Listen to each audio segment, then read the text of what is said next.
ട്രിവാൻഡ്രം ഒരു വികാരമാണോ ഇപ്പോഴും? അയ്യോ എനിക്ക് ഭയങ്കര വികാരമാണ്. ചിലർക്ക് അത് അംഗീകരിച്ചു തരാൻ പറ്റത്തില്ല കേട്ടോ.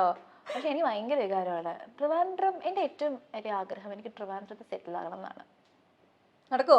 നടക്കുമെന്ന് അറിയില്ല. ഇപ്പൊ കല്യാണം കഴിക്കുന്ന ആളൊക്കെ വേറെ ഏതെങ്കിലും നാട്ടിലെ ആൾക്കാരൊക്കെ ആണെങ്കിൽ എന്ത് ചെയ്യാൻ പറ്റും? ഈ കല്യാണം കഴിക്കുന്ന ആളെ പറ്റിയിട്ടുള്ള ക്വസ്റ്റ്യൻസ് എന്താ പറയാ, പല പല പല രീതിയിൽ ഇങ്ങനെ ചോദിച്ചിട്ടുണ്ടാവും. അതെ അതെ അതെ. ഇപ്പൊ എന്തുവരെ പറയാൻ പറ്റുന്ന കണ്ടീഷനിലാണ് അതിനെ പറ്റിയിട്ട്? ഒന്നും പറയാനായിട്ടില്ല, പറയാം സമയമാകുമ്പോഴത്തേക്കും. ആ ഒരു നമ്മുടെ പ്രൈവറ്റ് ലൈഫ് വളരെ പ്രൈവറ്റ് ആയിട്ട് തന്നെയാണ് കീപ്പ് ചെയ്യുന്നത്. ഇപ്പൊ ഇന്നത്തെ കാലത്ത് എല്ലാവരും അവരുടെ relationships very curious. People are curious and people are happy to share also. ബാക്കിയുള്ളവരെ കാണിക്കാനും അവരുടെ ഒരു എന്താ പറയാ ഡേറ്റിംഗ് ലൈഫും റിലേഷൻഷിപ്പും ഒക്കെ വളരെ ക്ലിയർ ആയിട്ട് സോഷ്യൽ മീഡിയ കാണിക്കുന്ന ഒരു രീതിയും കൂടെ ഉണ്ട്. പക്ഷെ ഈ കാലത്തിനനുസരിച്ചുള്ള ഒരു രീതിയിലല്ലാതെ വളരെ പ്രൈവറ്റ് ആയിട്ടാണ് പ്രൈവറ്റ് ലൈഫ് കീപ്പ് ചെയ്യുന്നത്. അതിനുള്ള കാരണം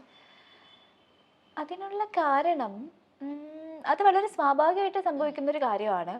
എനിക്ക് അങ്ങനെ എങ്ങനെ അത് പറയാ, ചില കാര്യങ്ങൾ നമ്മുടെ മനസ്സിന് സന്തോഷം തരുന്ന ചില കാര്യങ്ങൾ നമ്മൾ ഇങ്ങനെ ഒരു മുത്ത് സൂക്ഷിക്കുന്നത് ഇങ്ങനെ സൂക്ഷിക്കത്തില്ലേ, അപ്പൊ അങ്ങനെ ഒരു സംഗതിയാണെന്ന് വേണമെങ്കിൽ മാത്രമായി സൂക്ഷിക്കാന്നുള്ളത്. അതെ അതെ അതെ അതെ അതെ അതെ.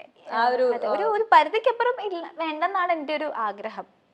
അങ്ങനെ ഇരിക്കണം എന്നാണ് എൻ്റെ ഒരു ആഗ്രഹം. അറിയില്ല, കല്യാണത്തിനെ പറ്റിയുള്ള വാർത്തകളൊക്കെ കുറെ വന്നിരുന്നു. എൻഗേജ്മെന്റ് കഴിഞ്ഞു അങ്ങനെയുള്ള. അപ്പം അതിലൊക്കെ എന്തെങ്കിലും സത്യസന്ധമായിട്ടുള്ള കാര്യമാണോ ആ വന്നിരിക്കുന്ന ന്യൂസുകളൊക്കെ? ഞാൻ അതിനെ കുറിച്ചൊക്കെ പിന്നീട് പറയാം, ഇപ്പൊ പറയാൻ സമയമായിട്ടില്ല. ഓക്കെ, അപ്പൊ നമ്മൾ moving on to the next thing. അടുത്ത പക്കം. ഓക്കെ, വളരെ സിമ്പിൾ ആണ്, വളരെ ഈസി ആയിട്ട് ചെയ്യാൻ പറ്റും. മ്യൂസിക് സെഗ്മെന്റ് ആണ്. ഇംഗ്ലീഷ് വാക്കുകൾ ഉപയോഗിക്കാത്ത ഒരു പാട്ട് പാടുക. മലയാളം പാട്ട് പാടി പോലെ?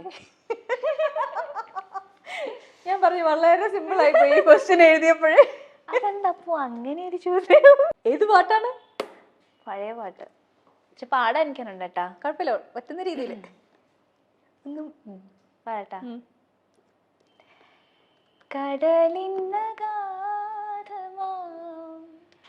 നീലിമയിൽ കമനിലിൻ ഹൃദയത്തിനാഴത്തിലാരും അറിയാതെ കാത്തുവച്ചതേതുരാഗം അരുമയാം അനുരാഗ പത്മരാഗം. പത്മരാഗമാണോ? അതാണ് കൺഫ്യൂഷൻ. അതാണ് ഒരു കൺഫ്യൂഷൻ, മനസ്സിലായില്ലേ? സത്യം സത്യം. അതെ അതെ അതെ. അപ്പൊ എന്തായാലും ഈ പാട്ടിൽ എന്തായാലും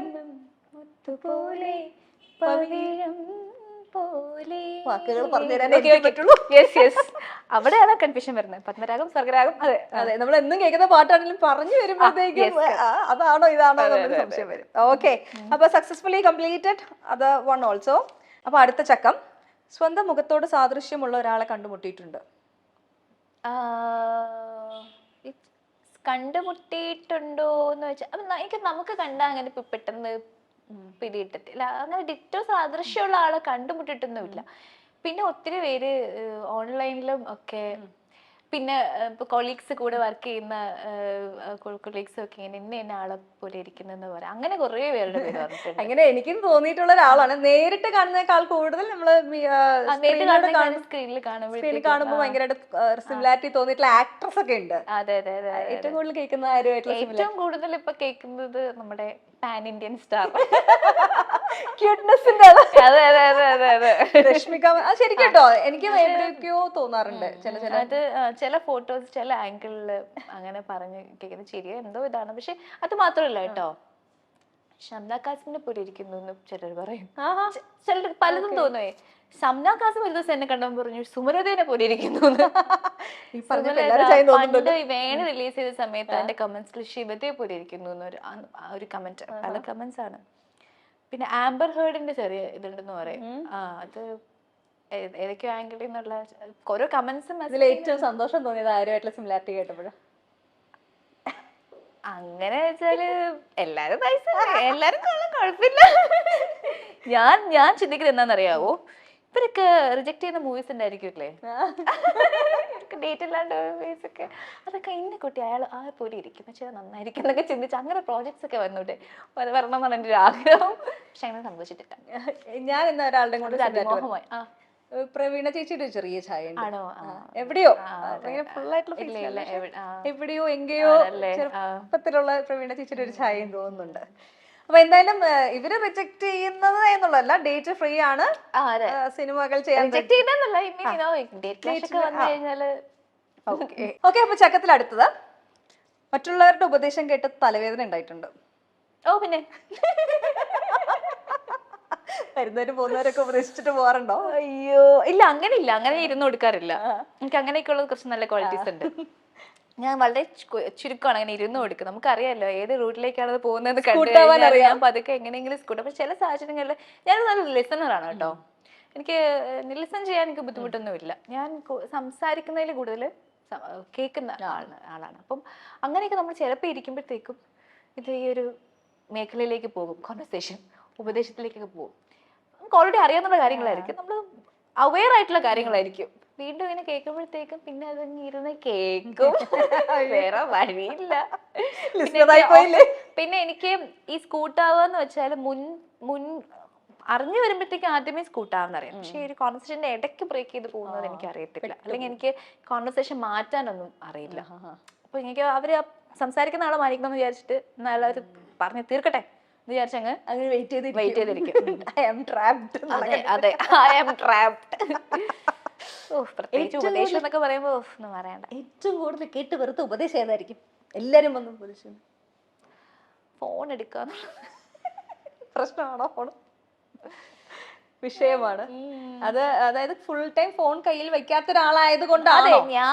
എനിക്കെന്ന് വെച്ചാല് ഞാൻ ഫോൺ മാറ്റി വെച്ചിട്ട് ഒരു കാര്യമുണ്ട്. അതായത് എനിക്ക് ഒന്നാമത്തെ, ഞാൻ ഒരാളോട് ഞാൻ നല്ല മൂഡിൽ സംസാരിക്കാൻ നല്ലതായിട്ടിരിക്കുന്ന സമയത്ത് ഞാൻ സംസാരിക്കത്തുള്ളൂ. ഇപ്പൊ എൻക്വയറി ആണെങ്കിലും എന്താണെങ്കിലും മൂഡ് മാറ്റേഴ്സ്. പിന്നെ ചില ആൾക്കാർ ഒരാളോട് സംസാരിച്ചപ്പോൾ കുറച്ച് അധികം നേരം ആയി കഴിഞ്ഞാൽ ഞാൻ അങ്ങ് സാച്ചുറേറ്റഡ് ആയി പോകും. അപ്പൊ എനിക്കിനി വേറൊരാളോട് സംസാരിക്കാനുള്ള എനർജി കാണില്ല. അപ്പൊ ഞാൻ ഫോൺ അവിടെ വെച്ചിട്ട് ഞാൻ എൻ്റെ വഴിക്ക് പോകും. ആ സമയത്തായിരിക്കും കുറെ കോൾസും കാര്യങ്ങളും വരുന്നത്.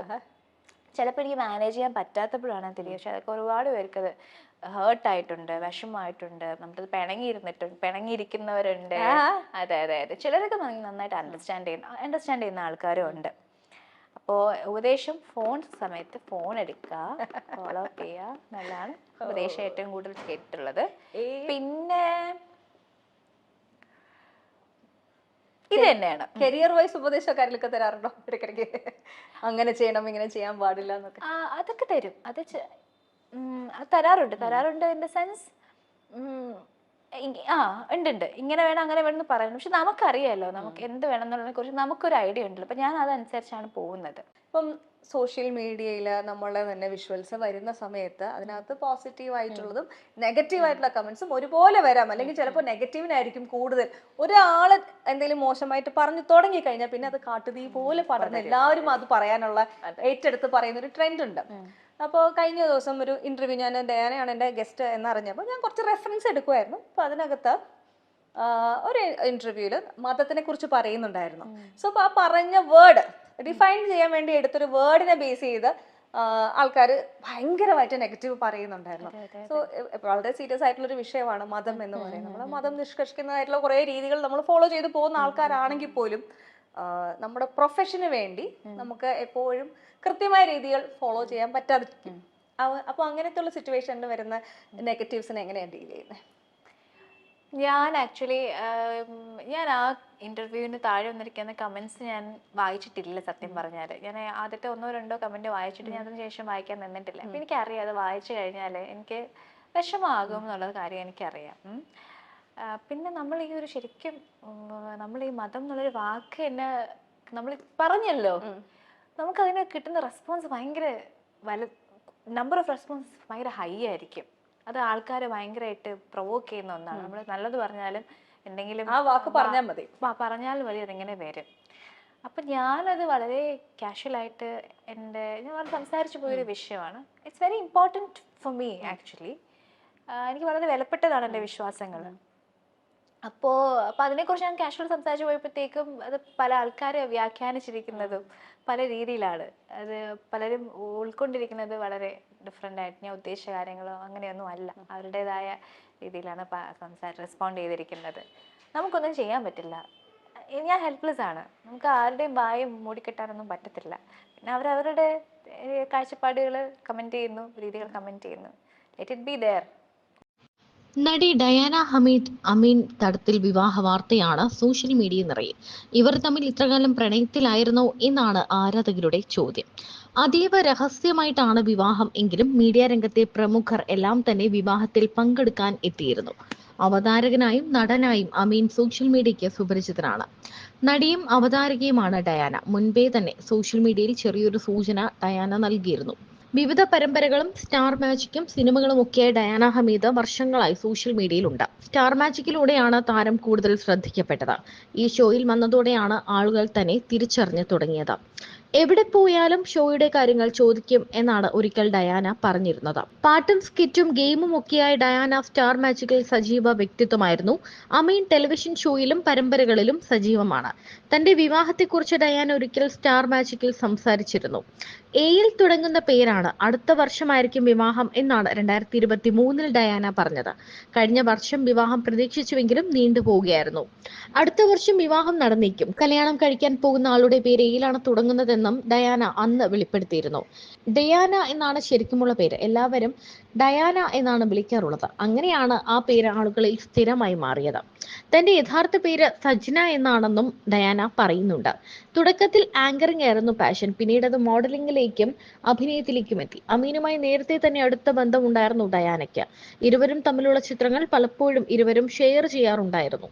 ഡയാനയുടെ യഥാർത്ഥ പേര് സജ്നയാണെന്ന് ഡയാന പറയുന്നുണ്ട്. പഠിക്കുന്നതിനിടയ്ക്ക് പാർട്ട് ടൈം ആയിട്ടൊക്കെയാണ് ഈ അഭിനയവും ആങ്കറിങ്ങും തുടങ്ങിയ കാര്യങ്ങളൊക്കെ ചെയ്തു തുടങ്ങിയത്.